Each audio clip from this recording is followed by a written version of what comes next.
Baik, kita akan mulai ya kuliah untuk hidrometeorologi untuk hari ini. Sebentar, saya lihat. Hari ini adalah topik ke-9 ya. Jadi yang minggu lalu yang seharusnya mungkin saya sampaikan dalam bentuk video, nanti videonya akan menyusul. Mudah-mudahan minggu ini saya bisa kirimkan. Untuk hari ini kita akan masuk ke topik selanjutnya, yaitu banjir, ya, analisis banjir. Ini merupakan mungkin topik terakhir dari saya, nanti akan dilanjutkan oleh Pak Taufik terkait dengan kekeringan. Mudah-mudahan semua bisa terkoneksi ya. Ini ada beberapa yang mungkin masih dalam proses koneksi, mudah-mudahan bisa nanti sambil jalan kita bisa lihat. Saya akan coba share screen.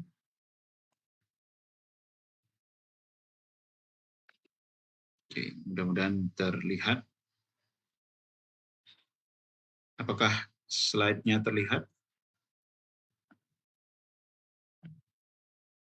Terlihat, Pak. Terlihat, Pak. Mas siapa nih di bawah? Mas Rifki.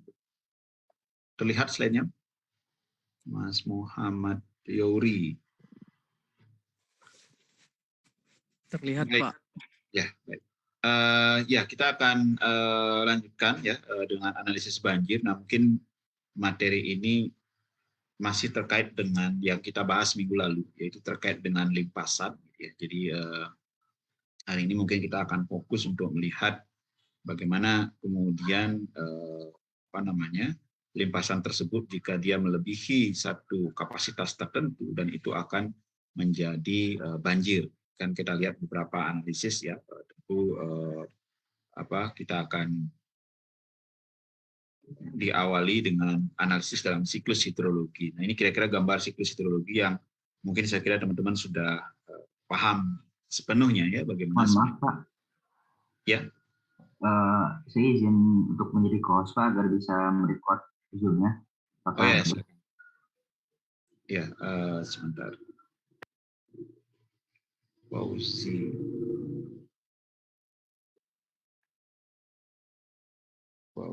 Mana pausi? Go-Force. Terima kasih, Pak. Bisa, ya, silakan. Ya, mungkin bisa di record ya, nanti bisa di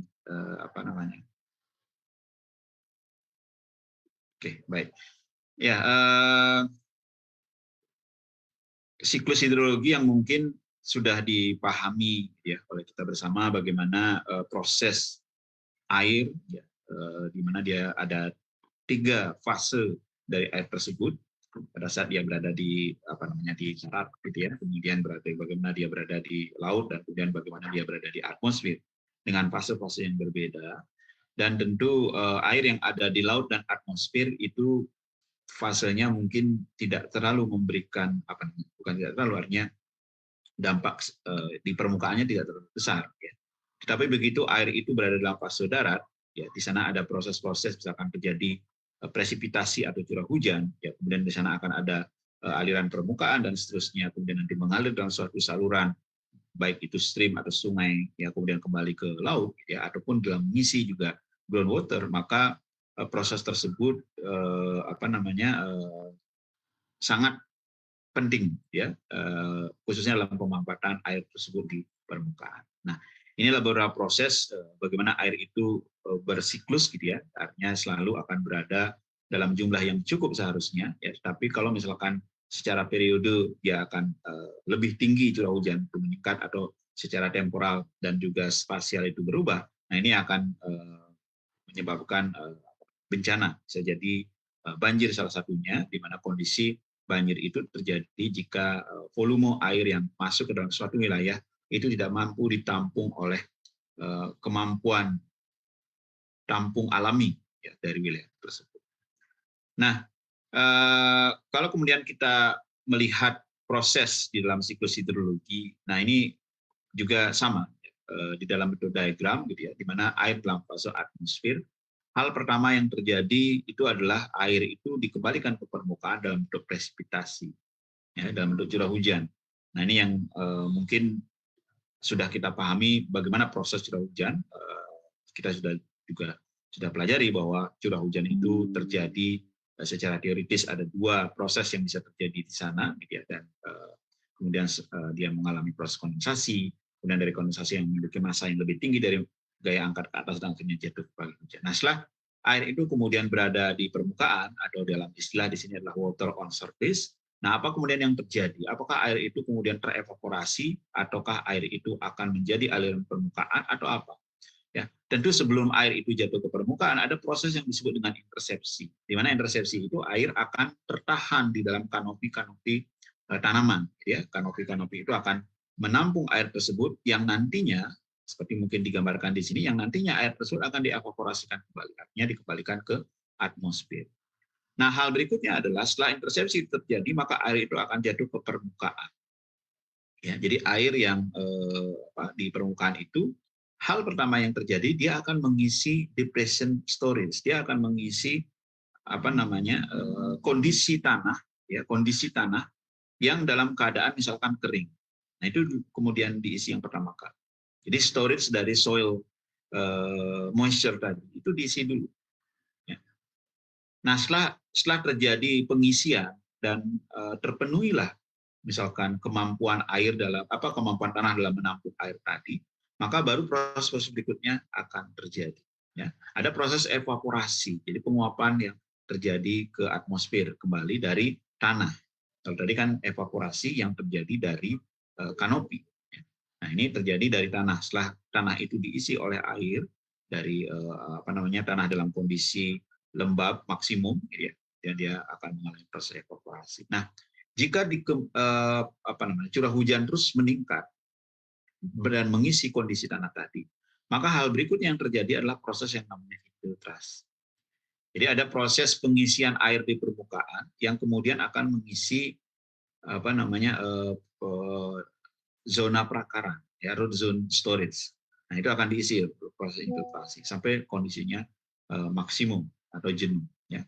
Nah, kalau misalkan terus terjadi penambahan air, ya, maka akan ada namanya overland. Jadi overland flow itu lapisan tipis di permukaan, ya, yang mengalir di permukaan, ya, kalau secara alami. Atau daerah-daerah yang memiliki kondisi tutupan misalkan non vegetasi, ya, atau sudah menjadi konkrit atau beton, maka overland flow itu menjadi cukup tinggi. Ya. Nah, infiltrasi yang terjadi kemudian mengisi zona prakaran. Jika zona prakaran itu penuh, maka proses selanjutnya infiltrasi itu tidak lagi mengisi zona prakaran tersebut, tapi akan mengalir melalui interflow.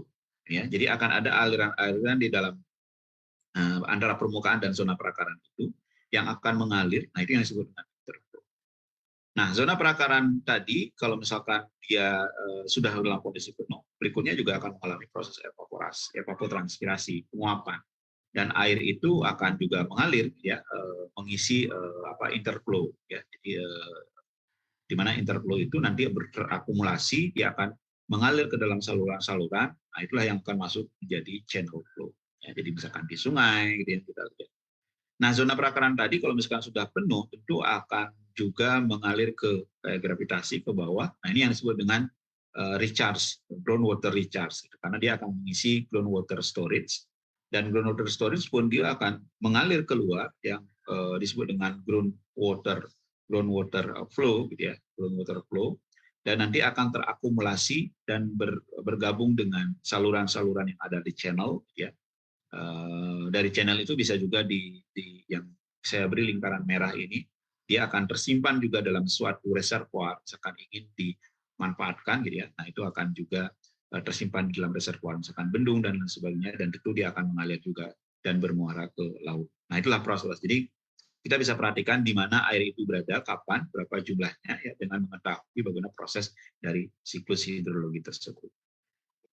Nah, kemudian untuk memahami bagaimana kaitan antara curah hujan dan juga jumlah air yang mengalir, baik itu di permukaan, di stream, gitu ya, ada proses atau pendekatan yang disebut dengan rainfall runoff. Jadi rainfall runoff itu adalah korelasi antara jumlah curah hujan yang jatuh pada suatu das dengan aliran permukaan yang terjadi di wilayah tersebut. Jadi rainfall runoff ini bisa dibuat dalam bentuk persamaan.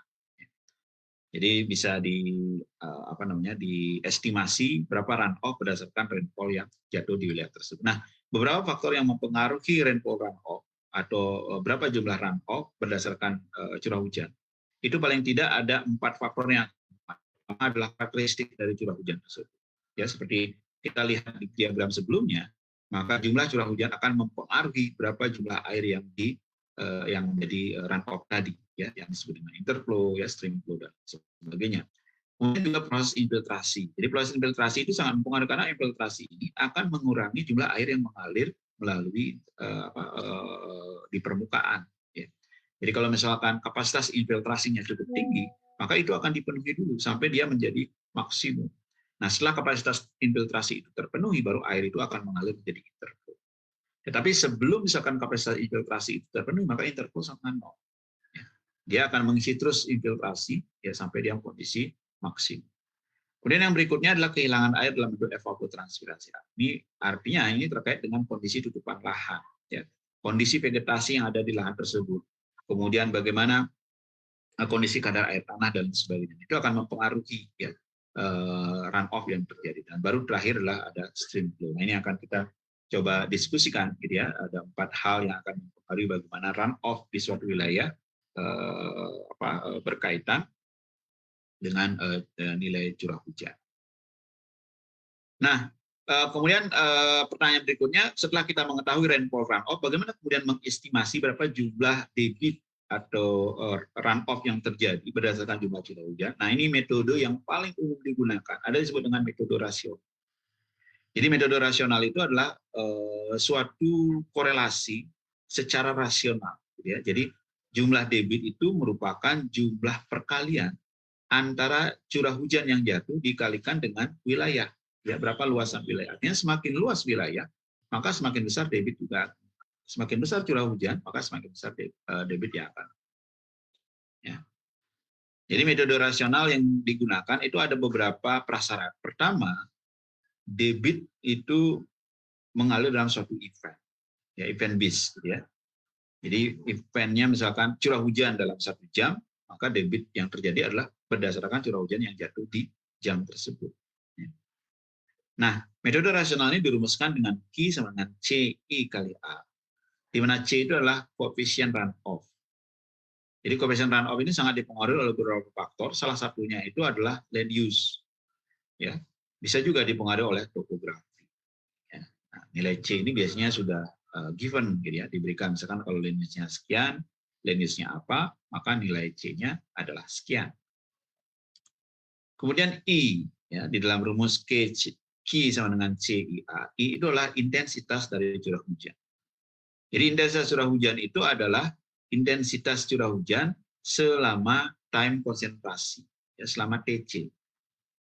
Ya, jadi time konsentrasi adalah waktu yang diperlukan oleh hujan yang jatuh dari titik terjauh outlet, melewati sungai utama dan mengalir sampai dengan outlet. Nah, itu yang disebut dengan time konsentrasi. Jadi waktu tinggal air itu di dalam das. Ya. Jadi kalau selama periode misalkan time konsentrasinya 30 menit, maka intensitas hujan per 30 menit lah itu yang digunakan sebagai I. Ya. Nah, ini yang TC itu didefinisikan jadi equilibrium time, jadi waktu yang kira-kira setara dari curah hujan yang berada jarak paling jauh. Jarak paling jauh ya daripada outlet di dalam suatu basin. Nah, bisa dihitung dalam satuan menit ataupun dalam jam. Ya, jadi berapa time konsentrasi? Misalkan time konsentrasi dari 30 menit. Jadi waktu yang diperlukan oleh titik terjauh dari outlet itu sampai ke outlet 30 menit, maka curah hujannya itu adalah curah hujan intensitas per 30 menit. Ya, ini perlu diperhatikan. Artinya apa? Artinya pada saat kita menggunakan metode rasional untuk menghitung berapa debit, maka kita perlu mengetahui berapa time concentration untuk das tersebut. Ya, setelah mendapatkan time concentration untuk das tersebut, maka langkah selanjutnya adalah menghitung nilai intensitas hujan per time konsentrasi. Jadi kalau time konsentrasinya 1 jam, maka intensitas hujan yang dihitung harus intensitas hujan per jam. Tapi kalau time konsentrasinya adalah 30 menit, maka intensitas hujan yang dihitung adalah intensitas hujan per 30 menit. Ini harus disesuaikan, ya, sesuai dengan persamaan yang diberikan bahwa Q sama dengan C. C itulah coefficient runoff, I adalah intensitas curah hujan per time konsentrasi, TC adalah time konsentrasi, dan A itu adalah area. Nanti dikalikan, ya, Q sama dengan CIA, nah sehingga didapatkan Q dalam misalkan meter per second, ya, kubik meter per jam, dan sebagainya. Ya, mudah-mudahan ini bisa dipahami, ya. Jadi pada saat rainfall runoff, beberapa karakteristik yang mengenai runoff kemudian kalkulasi atau dikuantifikasi. Salah satu metode yang biasanya umum digunakan itu adalah dengan metode rasio. Nah, kembali kepada diagram tadi, ini kembali ke proses tadi, ya. Kira-kira proses mana yang akan berlangsung sebelumnya. Nah, seperti yang dijelaskan tadi, pada saat terjadi proses presipitasi yang berwarna hijau itu presipitasi, maka dia akan mengisi atau menjadi air di permukaan. Maka langkah awal atau proses pertama yang akan terjadi itu adalah mengisi namanya depression storage. Jadi mengisi pemenuhan dari kondisi tanah tadi, ya. Jadi dia diisi sehingga menjadi misalkan kapasitas lapang, ya, atau awalnya menjadi titik maksimum, ya, sampai dia menjadi kondisi penuh.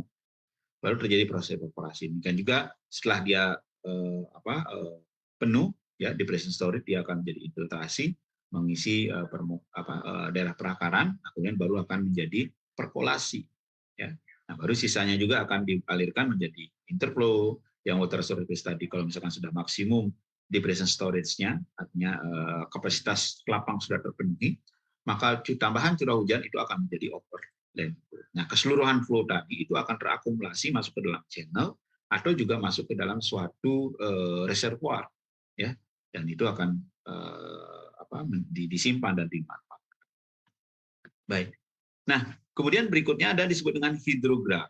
Ya, pada saat kita sudah mengetahui bagaimana korelasi antara curah hujan dengan debit, ya, stream flow di dalam suatu wilayah. Nah, kita perlu mengidentifikasi bagaimana karakteristik atau apakah ada perubahan yang terjadi pada saat terjadi perubahan intensitas curah hujan. Nah, umumnya kondisi-kondisi tersebut digambarkan dalam bentuk hidrograf, di mana hidrograf itu adalah plot atau grafik, gitu ya, yang menggabungkan atau menggambarkan kecepatan aliran. Dalam hal ini adalah runoff, ya, dan waktu. Jadi bagaimana runoff berbanding dengan waktu yang diambil dari satu penampang sungai, gitu ya. Dan umumnya ini merupakan kontribusi dari seluruh komponen dari flow tersebut. Jadi pada saat kita mengambil penampang misalkan di outlet, kemudian kita menggambarkan bagaimana hubungan antara debit, ya, yang masuk, kemudian menjadi runoff, kemudian runoff-nya digambarkan atau aliran debit tadi digambarkan berdasarkan waktu, maka itu akan jadi hidrograf. Nah, gambar sebelah kanan ini ada beberapa karakter hidrograf. Jadi hidrograf itu kalau kita lihat ada waktu, ya, ada dimensi waktu yang digambarkan dalam sumbu X, ada juga dimensi debit itu sendiri, ya. Ada dua input dan output. Inputnya berupa curah hujan. Nah, itu digambarkan misalkan dalam intensitas hujan, milimeter per second, inci per jam, dan sebagainya. Ya, kemudian runoff sendiri itu digambarkan dalam satuan debit, jumlah volume per satu satuan waktu. Ya. Jadi debit itu kalau misalkan kita lihat jumlah akumulasi debit adalah merupakan luasan wilayah yang berada di bawah grafik. Ya, nah, kalau kita perhatikan di sini pada saat secara teoritis misalkan terjadi uniform rainfall. Jadi jumlah curah hujan yang jatuh itu sama sepanjang waktu, maka langkah awal yang terjadi itu adalah terjadi pengisian, ya, storage tadi. Nah, sehingga apa? Sehingga debit atau air yang mengalir itu akan mulai meningkat karena lama-kelamaan permukaan itu akan menjadi jenuh, ya, sehingga jumlah air yang dialirkan, ya, sebagai runoff dibandingkan dengan sebelumnya, misalkan di sini terjadi pengisian, itu akan semakin meningkat. Ya. Sampai suatu saat di mana jumlah curah hujan itu sudah berhenti, tetapi debitnya tetap berjalan dan akhirnya dia mencapai puncak. Nah, kemudian setelah itu baru karena tidak ada tambahan dari curah hujan lagi, ya maka proses selanjutnya itu akan terjadi penurunan dari jumlah debit atau runoff yang terjadi tersebut. Jadi kalau kita lihat di sini akan ada pengaruh dari infiltrasi, ya depression storage, detention storage. Nah itu merupakan hal-hal yang perlu kita ketahui pada saat kita menggambarkan hidrograf dari suatu das atau sumber. Nah komponen-komponen hidrograf tadi atau komponen siklus hidrologi, kalau kita lihat bentuk hidrograf itu sangat dipengaruhi oleh beberapa hal. Misalkan luasan, ya, seperti tadi Q sama dengan CIA, maka luasan sangat bentuk dari das tersebut, kemiringan dari das tersebut, kemampuan das tersebut untuk menyimpan air, ya, dan termasuk juga yang terakhir tadi intensitas hujan, karena dia akan mempengaruhi dalam inputan. Sedangkan tadi misalkan luasan das, bentuk das, kemiringan, kemampuan menyimpan air di das tersebut itu merupakan karakteristik dari das tersebut. Ya, sangat berbeda dengan intensitas hujan. Intensitas hujan merupakan karakteristik dari iklim atau cuaca di wilayah tersebut. Ya, sedangkan faktor-faktor lain itu adalah merupakan karakteristik atau atribut ya dari das yang dimaksud. Nah, kalau kita perhatikan gambar di atas tadi yang sebelumnya di sini, maka kita bisa lihat bahwa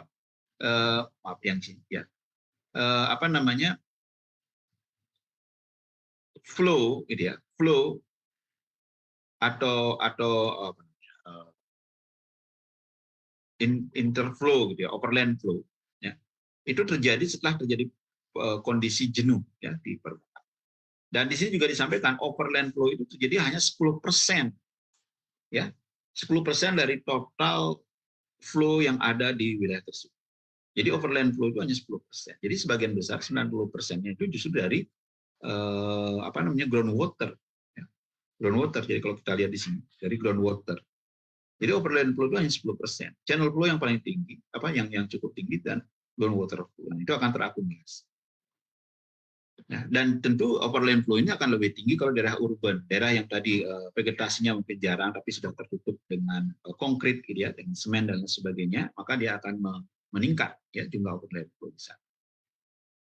Nah, kemudian aliran permukaan terjadi setelah kapasitas infiltrasi dan soil moisture storage terpenuhi. Jadi disampaikan bahwa aliran permukaan atau overland flow itu terjadi tidak pada saat curah hujan langsung terjadi, ya, tetapi setelah memenuhi dua faktor. Yang pertama itu adalah infiltrasi. Jadi kapasitas infiltrasinya terpenuhi, gitu ya, kapasitas infiltrasinya seperti apa. Kemudian yang kedua adalah soil moisture storage. Ya, kalau misalnya kapasitas infiltrasinya sudah terpenuhi, kemudian air itu diberikan kepada wilayah tersebut, maka dia akan ada soil moisture-nya juga meningkat menjadi jenuh. Jadi sebelum air itu menjadi jenuh, maka dia tidak akan mengalami proses yang disebut dengan overland flow. Jadi harus ada proses yang terjadi. Maka curah hujan yang sering menyebabkan banjir bukan curah hujan yang hanya di satu hari saja. Tapi umumnya ada curah hujan yang terjadi secara berurutan. Misalkan hari ini hujan, dia akan melakukan pengisian kepada kapasitas infiltrasi, termasuk juga storage, ya. Jadi termasuk juga soil moisture storage. Nah, setelah keduanya itu terpenuhi dan dalam kondisi maksimum, di mana kapasitas infiltrasi sudah maksimum, ya, kemudian soil moisture storage-nya sudah maksimum, penambahan air yang akan ada di wilayah tersebut itu akan menjadi overland, baru menjadi aliran. Ya. Jadi aliran permukaan terjadi setelah kapasitas infiltrasi dan soil moisture storage itu terpenuhi semua. Jadi proses infiltrasi tadi dijelaskan, dia adalah merupakan proses loss dari air, ya, yang keluar dari sistem. Jadi infiltrasi diasumsikan ada sistem, kemudian dia masuk ke dalam lapisan di bawahnya, dan itu dianggap sebagai kehilangan air ya dari permukaan. Baik, nah tadi disampaikan bahwa beberapa faktor yang mempengaruhi hidrograf itu salah satunya adalah bentuk das. Ya, kalau kita perhatikan bagaimana kemudian kaitan antara bentuk das dengan hidrograf. Nah, gambar sebelah kiri dan gambar sebelah kanan merupakan contoh yang digunakan untuk menjelaskan bagaimana bentuk das mampu mempengaruhi hidrograf. Gambar sebelah kiri itu disebut sebagai elongated shape. ya seperti bulu ayam gitu. Kemudian yang bagian B itu disebut dengan concentrated seed. Ya, di sana digambarkan seperti kipas. Ya. Nah, dengan diberikan curah hujan yang sama dengan intensitas curah hujan yang sama, tetapi bentuk dasnya berbeda, maka kita bisa perhatikan hidrograf yang dihasilkan juga akan berbeda. Gambar A sebagai contoh, dia akan menghasilkan hidrograf seperti ini. Ya. Sebelum terjadi pertumbuhan perkembangan wilayah, maka hidrograf itu akan landai. Ya, lebih landai misalkan dalam 1 jam. Tetapi begitu ada perubahan, di sana ada istilah developed, ya, developed artinya beberapa wilayah mengalami peningkatan aktivitas, maka terjadi shifting, terjadi pergeseran yang awalnya seperti ini. Seperti ini, kemudian dia bergeser ke sini. Ya, ditarik sehingga nilai debit maksimumnya lebih tinggi dan durasi waktu atau time to peak, waktu yang diperlukan untuk mendapatkan puncak, nah, itu akan menjadi lebih pendek dibandingkan sebelumnya. Hal yang sama juga terjadi pada bentuk das yang sebelah kanan yang disebut dengan concentrated seed, di mana juga sama, ya, awal naturalnya sebelum terjadi intervensi, maka bentuk hidrografnya seperti bagian kanan bagian bawah, ya. Dan kemudian setelah terjadi intervensi developed gitu ya, maka terjadi durasinya itu terjadi penyempitan. Jadi air itu jatuh ke permukaan, kemudian lebih banyak yang mengalir sebagai aliran permukaan, kemudian hilang. Gitu ya. Nah, itu yang terjadi. Jadi kedua itu akan mampu membedakan bagaimana pengaruh dari bentuk das terhadap hidrograf. Baik, kita lihat berikutnya, melakukan analisis hidrograf. Ya. Setelah kita mendapatkan hidrograf, kemudian bagaimana kita melakukan analisis? Bagaimana sebenarnya kita menggambarkan hidrograf tersebut untuk mengetahui pengaruh dari rainfall terhadap rainfall. Nah, gambar sebelah kanan mencoba mengilustrasikan. Jadi saya memiliki suatu das yang memiliki satu titik outlet. Ya, sudah pasti ya, titik outletnya itu harus satu yang diidentifikasi sebagai das. Kemudian das tersebut saya bagi menjadi 4 bagian, ya, dalam bentuk berdasarkan rainfall. Jadi ada disebut dengan luasan saya bagi menjadi 4, gitu ya. Ada luasan A1 yang dekat dengan outlet, A2, A3 dan A4. Di satu sisi saya juga membuat pola hujan, ya, disebut dengan heterograf curah hujan, bahwa selama periode waktu tertentu curah hujannya itu adalah P1, P2, P3 dan P4. Jadi terus meningkat kemudian menurun. Nah, dari kedua informasi sini, yang pertama adalah rainfall hidrograf, kemudian yang kedua adalah time area hidrograf, itu digabungkan untuk menggambar hidrograf dari outlet. Jadi kita harus kalikan, ya. Misalkan P1 dikalikan A1 ditambah P1 kali A2 tambah P1 kali A3, kemudian baru P1 dan seterusnya, ya. Nah, itu yang dilakukan, ya. Jadi mengalihkan antara curah hujan dengan luasan wilayah untuk mendapatkan hidrograf. Nah, ini akan dianalisis. Jadi curah hujan yang jatuh di A4 itu akan memiliki atau memerlukan waktu yang lebih lama untuk sampai outlet dibandingkan dengan curah hujan jatuh di A1. Sehingga grafik-grafik awal ini di depan ini merupakan curah hujan di P1. Jadi di awal yang jatuh di A1 atau juga P2 yang jatuh di A1. Jadi masih ini. Maka ini harus dikalikan. Jadi P1 kali A1 kali 0, P1 kemudian A1 2 gitu ya, P1 A1 3 dan seterusnya. Kemudian P2 kali A1 dan seterusnya. P2 A2 kemudian didapatkanlah gambar grafik, ya, hidrograf dari outlet tersebut. Nah, itu kira-kira analisis, ya. Nah, grafik ini yang disebut dengan time area histogram. Jadi time area histogram itu adalah merupakan mengkalkulasi histogram atau hidrograf dari suatu das, gitu ya, berdasarkan waktu. Nah, berikutnya kalau kita lihat komponen-komponen hidrograf apa saja. Nah, ini adalah salah satu hidrograf teoritis, gitu ya, di mana dia ada memiliki net rainfall. Net rainfall ini merupakan curah hujan ya, yang sudah dikurangi oleh infiltrasi. Nah, di awal itu ada proses namanya rescission. Ya, rescission itu dia begitu sebelum terjadi curah hujan itu ada terjadi penurunan dan sampai pada kondisi di mana tidak ada tambahan air.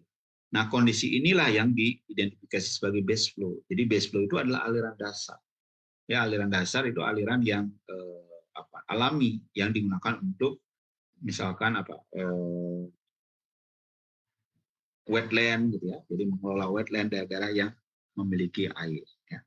Nah, kalau kita lihat ada komponen yang rising ya, dia ada peningkatan, kemudian ada yang mengalami titik puncak, kemudian ada yang disebut dengan falling gitu ya, menurun kembali ya. Kemudian di situ ada namanya inflection point dan rescission kembali ya. Jadi daerah bawah itu sebenarnya base flow itu tanpa intervensi, tanpa tambahan dari curah hujan. Tapi curah hujan yang masuk situ, melalui gambaran tadi, di mana A1, A2, A3, A4, kemudian ada CH1, CH2 dan seterusnya, maka dia akan mengisi di awal, maka terjadi peningkatan rising ya, sampai dengan kondisi puncak sudah tidak ada tambahan curah hujan lagi, dan curah hujan intensitas sudah habis gitu ya, maka dia karena air itu harus terus mengalir, maka berikutnya itu akan terjadi penurunan disebut dengan falling ya. Nah, inilah komponen-komponen dalam hidrograf tersebut. Nah, pertanyaan berikutnya tadi faktor yang mengaruhi banjir itu adalah tutupan lahan. Dan ini kita lihat apakah ada pengaruh dari tutupan lahan pada hidrograf. Gambar bagian bawah itu adalah merupakan kondisi jejaring dari curah hujan. Yang pertama adalah kondisi alami gitu ya, yang mana umumnya skala tertentu itulah merupakan data paling detail yang bisa didapatkan. Kemudian langkah berikutnya itu terjadi peningkatan kapasitas masyarakat atau terjadi perkembangan kota ya di wilayah hulu sungai. Dan baru yang berikutnya itu tidak terjadi perkembangan kota, tetapi terjadi ekstraksi yang cukup tinggi. Ya, jadi pengambilan air dari channel misalkan itu cukup tinggi, nah itu akan berdampak terhadap hidrograf. Nah, hidrografnya itu digambarkan di gambar sebelah atas. Jadi kalau kita perhatikan TA untuk kondisi yang awal tadi, maka dia memerlukan waktu tertentu ya untuk sampai menjadi debit. Nah, berbeda dengan BC, B ada ada yang B ini adalah ada pertumbuhan di daerah hulu ya, dan itu akan mampu mempengaruhi hidrograf. Nah, kalau kita perhatikan di sini, hal-hal yang menarik ya dari perubahan hidrograf ini adalah pertama adalah titik puncak. Titik puncak itu semakin lama semakin meningkat. Ya, dari normal, kemudian partially developed dan fully developed. Jadi semakin lama semakin meningkat. Artinya daerah-daerah yang cukup berkembang itu akan memberikan kontribusi runoff yang cukup tinggi. Kemudian yang kedua itu adalah waktu time to peak, waktu mencapai titik puncak dari debit tersebut. Ya, yang pertama itu cukup jauh ya, QA sampai dengan A. Ini merupakan waktu time concentration, QA sampai dengan A. Ya. Baru berikutnya itulah QB sampai dengan B, baru QC sampai dengan C. Jadi kalau kita perhatikan garisnya, maka semakin lama semakin bergeser ke arah kiri gitu ya. Ya, bergeser ke arah kiri dan waktu untuk mencapai titik puncak itu semakin pendek. Jadi artinya semakin cepat air itu mengalir ya dari titik terjauh sampai dengan outlet. Nah, itu kira-kira. Jadi ada pengaruh dari perubahan lahan terhadap hidrograf. Nah, kemudian bagian berikut ya, ada yang ingin disampaikan pertanyaan? Ya, saya ingin bertanya Pak. Ya, silakan. Baik Pak, mungkin ini akan berhubungan dengan analisis banjir Pak. Tadi saya sempat kepikiran jika misalkan di suatu wilayah itu terjadi banjir, apakah hidrografnya itu akan ada bagian yang mendatar seperti itu Pak? Dan bagaimana jika pengaruh bendungan terhadap hidrograf ini Pak? Apakah akan menjadi landai kembali atau tetap tinggi seperti tadi Pak yang fully developed itu? Terima kasih Pak. Oke, baik. Terima kasih pertanyaannya. Ya, menarik pertanyaannya. Apakah ada kemungkinan hidrograf itu akan menjadi datar? Jadi kalau misalnya kita perhatikan hidrograf tadi yang dimaksud adalah hidrograf event dalam satu kejadian hujan. Ya, jadi bukan kita buat dalam satu hari full atau satu bulan, ya, tapi hanya dalam satu kejadian hujan dengan intensitas tertentu. Misalkan intensitasnya hanya 1 jam. Berarti hidrograf itu adalah hidrograf selama 1 jam. Nah, apa yang terjadi kalau misalkan dia banjir? Jadi banjir itu tidak akan menjadi data. Ya, banjir itu tetap dia akan memiliki puncak. Ya, walaupun misalkan di sana terukur misalkan ketinggian air itu misalkan berapa? Ketinggian air tertentu gitu ya, atau karena dikonversi nanti ada disebut dengan apa rating curve ya, rating curve atau bilangan kurva dari das tersebut. Nah, itu yang akan nanti mempengaruhi bagaimana kita mengkonversi dari tinggi menjadi debit. Ya.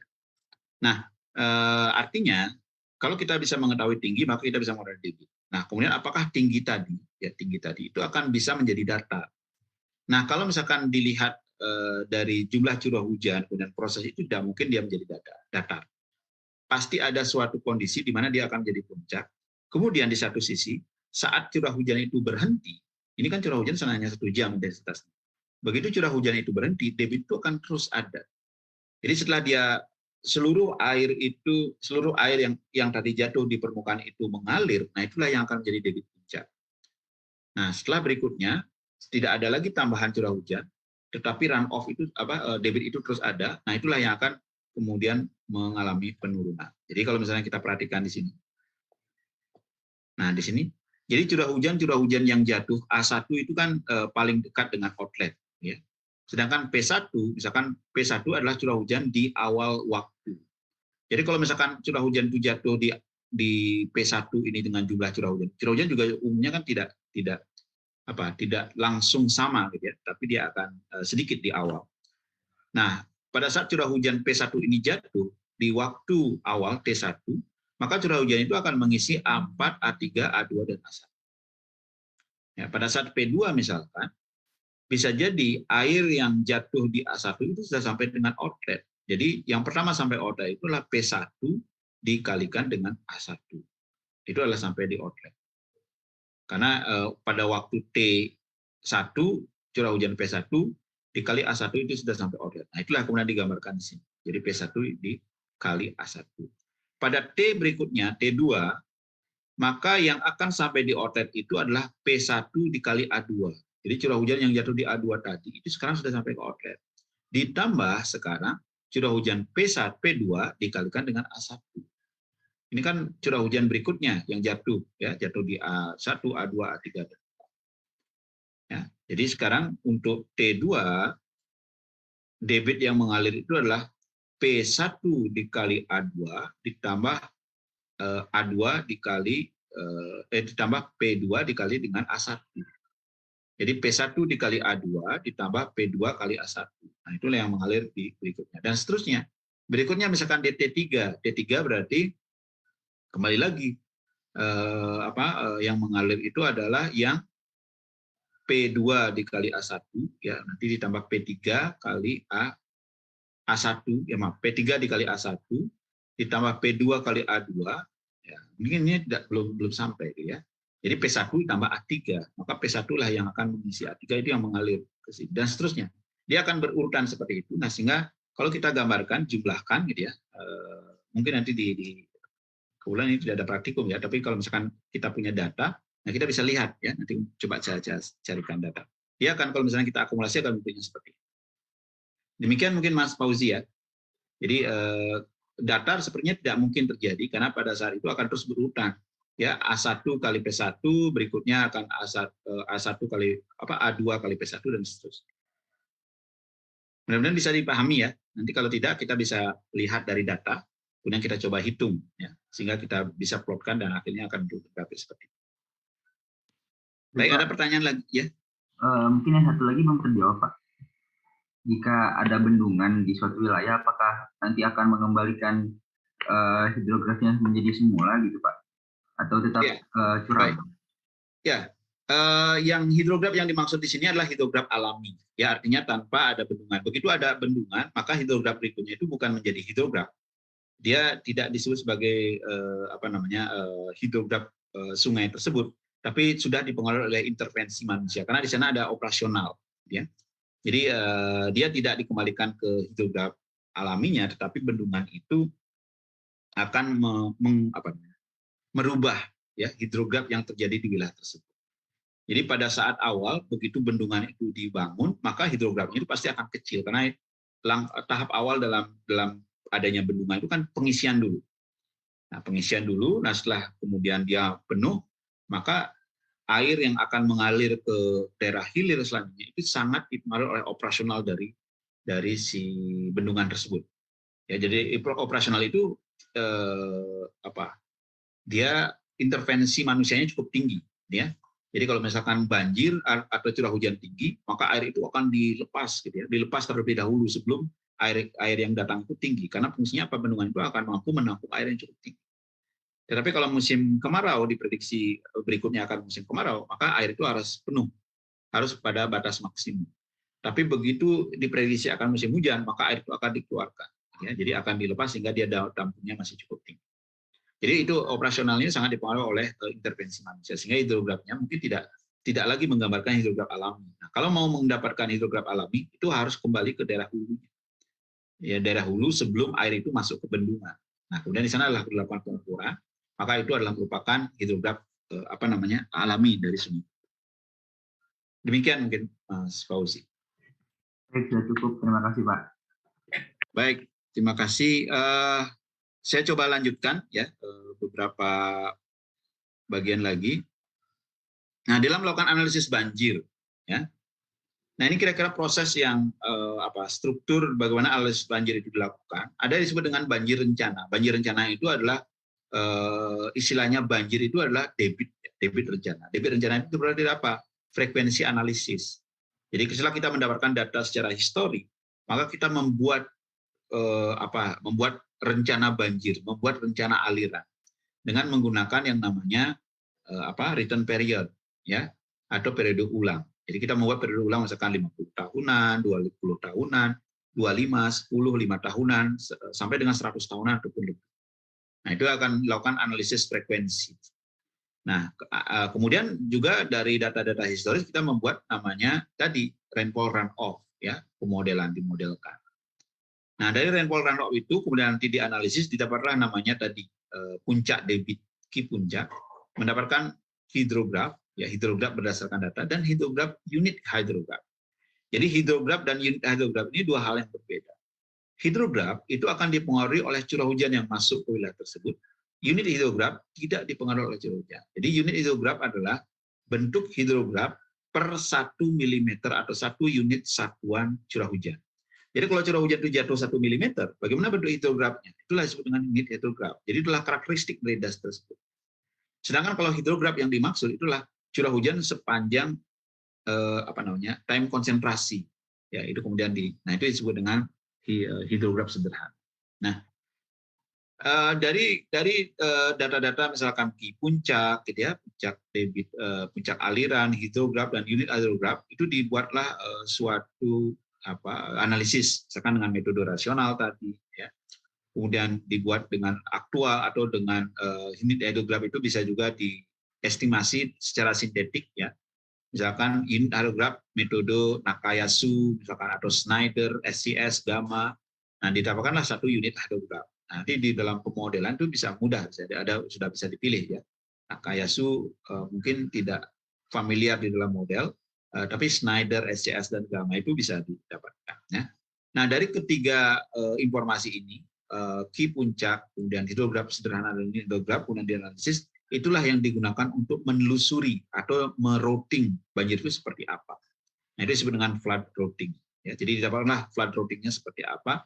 Nah, flood routing ini baru dilakukan di proses berikutnya. Ya, setelah kita mendapatkan flood routing, maka kita bisa lakukan secara hidrolik untuk mendapatkan sebaran banjir itu ada di mana. Nah, nanti akan dianalisis apakah dia steady flow atau unsteady, apakah aliran tetap atau aliran tidak tetap, atau disebut dengan aliran mantap, ya, atau aliran tidak mantap, gitu ya. Atau juga bisa dengan model-model hidrologi, ya, model-model hidrologi saluran atau model-model hidrologi di dalam waduk. Ya, jadi ini kalau hidrolika itu adalah model di salurannya saja. Ya, jadi lebih kepada bagaimana arah aliran, bagaimana kemudian nanti sebaran dari banjir, gitu ya. Tetapi kalau misalkan berapa kecepatan air di saluran, ya, bagaimana air itu di waduk, nah ini yang bisa didekati. Kalau di saluran itu ada pendekatan sekarang dengan pendekatan muskingum, ya, muskingum kung, ya, kemudian kinematik. Nah, ini adalah beberapa pendekatan yang dilakukan untuk memodelkan bagaimana kemudian debit di suatu saluran. Ya, sedangkan di waduk itu dimodelkan biasanya storage indication, indikasi jumlah air yang bisa ditampung di waduk. Nah, inilah bagaimana cara proses secara keseluruhan dari data yang kita miliki dirubah untuk mengidentifikasi banjir rencana, baru didapatkan flood routing, dan akhirnya kita dapatkan bagaimana informasi flood atau banjir di wilayah tersebut. Nah, inilah flood routing. Kalau flood routing itu seperti tadi bahwa merouting, menelusuri ya bagaimana proses banjir. Nah, ini dicontohkan tidak di saluran, tetapi ini adalah di bendung atau waduk. Ya, gambar paling atas itu adalah waduk, di mana akan ada inputan berupa inflow dan ada luaran berupa outflow. Waduk ini, ya kalau kita perhatikan di sana, waduk ini tidak ada intervensi dari manusia. Tetapi waduk ini adalah waduk yang dibiarkan hanya dibuat bendung dan kemudian alirannya itu dibuat secara alami, gitu ya, dibiarkan secara alami. Nah, kalau kita perhatikan flow di gambar pertama, maka ada dua grafik di sana, inflow dan outflow. Jadi kalau kita perhatikan, inflow itu akan memiliki puncak yang lebih tinggi dan time yang lebih cepat dibandingkan dengan outflow. Karena ada waktu yang digunakan untuk apa? Untuk berubah, gitu ya, berubah dari puncak debit inflow ke puncak debit outflow. Ya, ada lag time, sehingga ini bisa jadi pada saat inflow akibat curah hujan itu tinggi, itu tidak langsung luarannya menjadi tinggi, ya, karena ada proses dalam storage, ya, ada pengisian.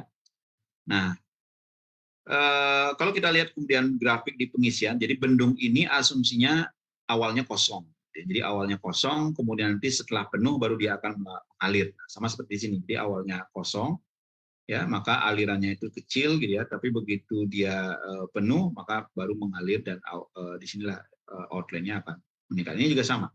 Jadi waktu storage-nya di sini awalnya itu akan diisi sedikit, ya, sampai kondisi maksimum. Artinya kondisi maksimum sudah mencapai titik atas di sini.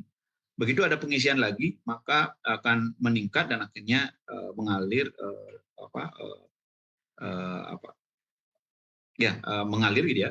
Dan begitu curah hujan selesai, artinya inflow yang mengisi itu selesai, tapi outflow terus ada, maka lama-kelamaan outflow itu terus mengalir, ya, karena melebihi ini, dan lama-kelamaan berhenti, gitu ya. Artinya sudah tidak ada air yang dialirkan. Nah, inilah yang kalau misalnya kita lihat jumlah air yang tersimpan adalah merupakan luas wilayah di bawah grafik. Ya, ini flood routing, ya. Sehingga kita bisa identifikasi misalnya setelah kita mengetahui curah hujan, kira-kira bentuk banjir yang dimaksud itu debit, ya. Debit yang dimaksud, debit banjirnya seperti apa. Nah, kemudian berikutnya dimodelkan, gitu ya. Jadi seperti tadi banjir itu kita modelkan, biasanya di dalam banjir seperti tadi disampaikan ada dua pemodelan yang umum dilakukan. Ada disebut dengan hydrological model, ada disebut dengan hydraulic model. Jadi pada saat kita memiliki data di sini, maka kita bisa masukkan ke dalam hydrologic model untuk mendapatkan berapa debit. Ya, selanjutnya baru pemodelan di saluran untuk memodelkan bagaimana surface waternya, bagaimana arah sebaran banjirnya. Tetapi kalau mendapatkan jumlah debit dalam bentuk hydrograph itu cukup menggunakan hydrological model. Tapi kalau kita ingin mendapatkan data sebaran, maka kita perlu mendapatkan hydraulic. Ya, ini dua dalam beberapa.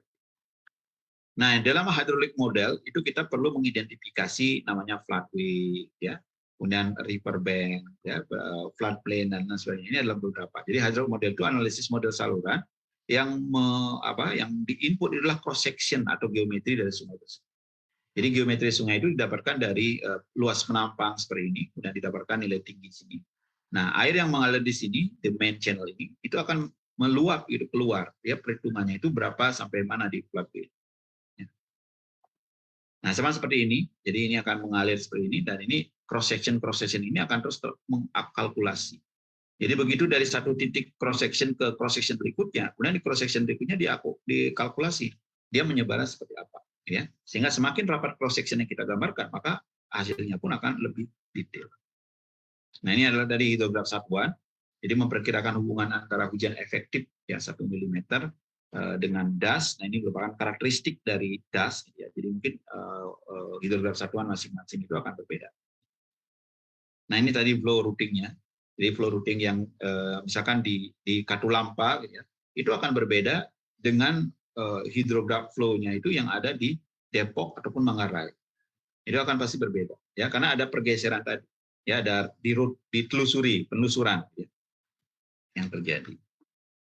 Nah, kemudian setelah proses-proses itu dilakukan, kita ingin mengetahui juga bagaimana sebaran banjir, maka dilakukanlah analisis spasial. Dan biasanya ini digunakan aplikasi-aplikasi GIS, gitu ya, Geographical Information System, untuk memetakan bagaimana sebaran banjir. Nah, ini yang merupakan contoh yang dipetakan oleh salah satu mahasiswa, gitu ya, dalam tugas akhir, ya, untuk memetakan banjir di suatu wilayah. Nah, nanti di dalam perhitungan-perhitungan pemodelan ada beberapa hal yang perlu diperhatikan karena air itu mengalir dari tempat tinggi ke tempat rendah dan air itu terakumulasi, ya, pada wilayah-wilayah yang cukup rendah. Maka kita perlu memperhatikan. Sebagai contoh di sini saya memiliki topografi yang ukurannya adalah 30 kali 30, misalkan ini 9 piksel, gitu ya. Di sini ada piksel yang ketinggiannya 80, 74, 63, ada juga 69, 67, 56, kemudian 60, 52, dan 48. Pertanyaannya adalah air yang ada sekarang di piksel 67 itu akan mengalir kemana? Apakah mengalir ke 80 dan seterusnya, ataukah mengalir ke 92 dan 48? Nah, kalau kita identifikasi air ini akan mengalir, tentu dia akan mencari tempat yang paling rendah. Jadi kalau kita perhatikan di sini, tidak mungkin air ini akan mengalir ke wilayah-wilayah misalkan 9, ya, 80, 74, 63, atau juga mungkin dia akan mengalir ke wilayah. Ya.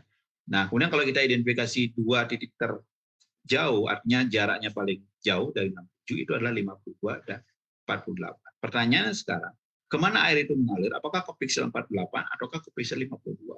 Kalau hanya melihat beda tinggi, tentu air itu akan mengalir ke piksel 48. Tapi ternyata tidak itu yang terjadi. Ya, air itu akan mengalir ke daerah yang lebih curam, ya, dibandingkan dengan yang lebih landai. Caranya bagaimana? Menghitung yang namanya slope.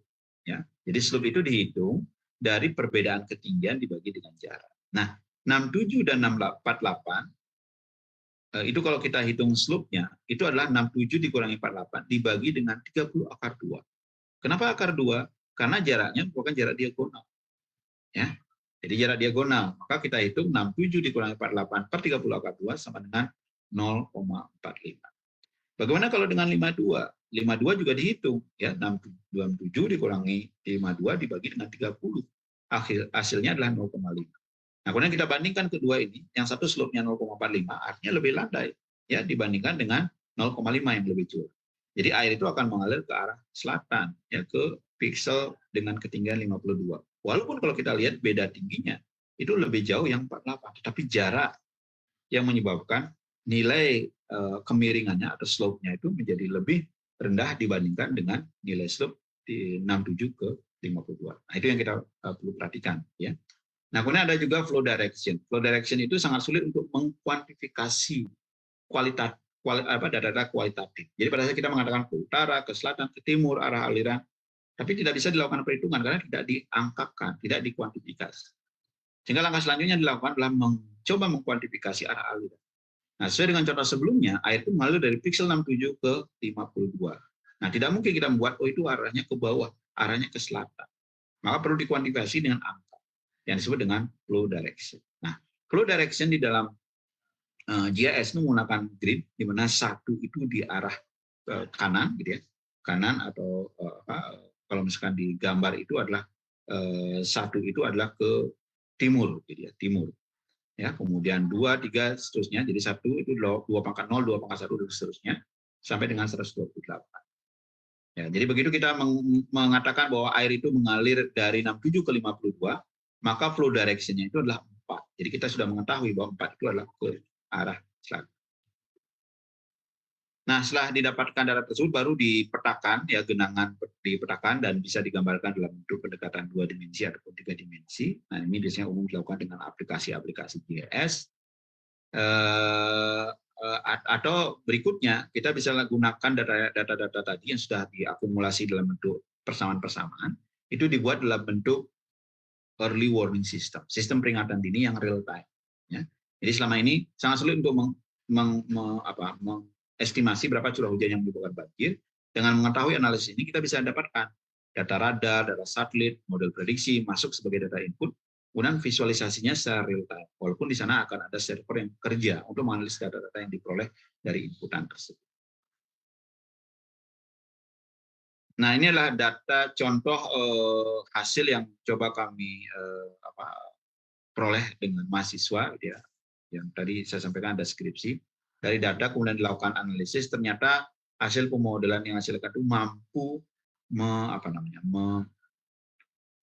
menggambarkan ya sebaran banjir itu 67%. Ya, artinya masih cukup baik ya, di atas 60%, bahwa model itu mampu menggambarkan hasil real itu ya sekitar 60%.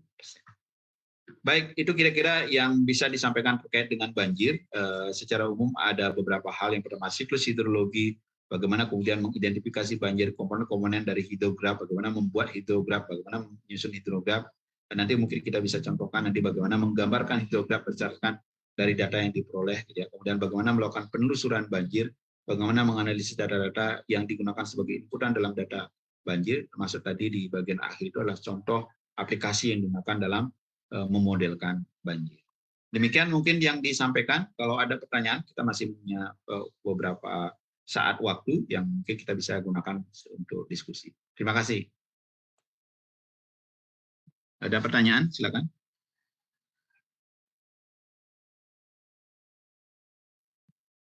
Tidak ada? Baik, saya kurang tahu, mudah-mudahan paham gitu ya. Kalau tidak nanti kita kita diskusikan kembali. Rizky Nugraha Putra, ada pertanyaan? Farah Arkan, siapa lagi nih yang muncul di saya? Wisnu Krishna Aji, ada pertanyaan? Tidak ada? Tidak ada, Pak. Ya, baik. Kalau tidak ada, mungkin kita cukupkan untuk pertemuan hari ini. Nanti materi bisa saya share ya, ataupun nanti hasil rekaman ini. Jadi nanti kalau misalkan ada yang terlewat, mungkin nanti bisa dilihat kembali. Terima kasih atas perhatiannya. Saya cukupkan untuk pertemuan hari ini. Terima kasih. Selamat pagi. Oke, Pak. Terima kasih. Oke, Pak. Terima kasih, Pak. Iya, Pak. Terima kasih, Pak. Bapak, maaf, untuk Sekali. minggu depan Ya. apakah masih online, Pak? Atau sudah minggu depan materinya oleh Pak Taufik, nanti konfirmasi ke beliau ya. Kalau tidak salah materi saya sampai hari ini, jadi 2 topik ini ya. Dan kalau nanti direncanakan offline, mohon dicek di ruangan itu karena Infocus kan masih rusak itu di situ ya. Nah, jadi kalau memang nanti offline itu harus bawa Infocus dari departemen. Dan di departemen itu baru ada staf masuk itu kan jam 7.30 ya. Jadi kalau misalkan nanti tetap kuliahnya jam 7, maka perlu diinformasikan sebelumnya sehingga disiapkan. Apakah bisa diambil, misalkan mungkin PJ-nya mengambil sehari sebelumnya gitu kan, bawa pagi gitu ya.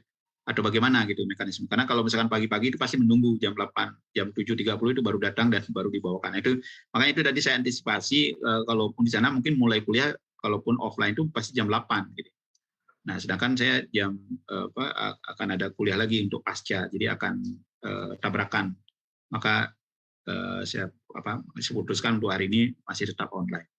Nah, saya kemarin sebenarnya lupa mengkonfirmasi ke Pak Ajis gitu. Jadi nanti mohon untuk berikutnya nanti tolong kalau ini dicek ke Pak Ajis apakah bisa mengantar Infocus jam 7 atau bagaimana gitu. Atau opsi berikutnya itu mencari ruang kuliah lain yang mampu menampung jumlah mahasiswa ini. Demikian mungkin Mas Fauzi ya. Nanti tolong dicek ya ke Pak Ajis seperti apa persiapan untuk kuliah ini. Kalau saya sih sarankan kalau bisa memang ruangannya diganti atau kalau tidak yang tadi opsinya membawa Infocus sendiri atau mencari ruangan lain sebagai ruangan pengganti. Ya. Nanti konfirmasi aja ke Pak Ajis ya, Mas Fauzi ya. Ya, baik. Baik, terima kasih.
Pak.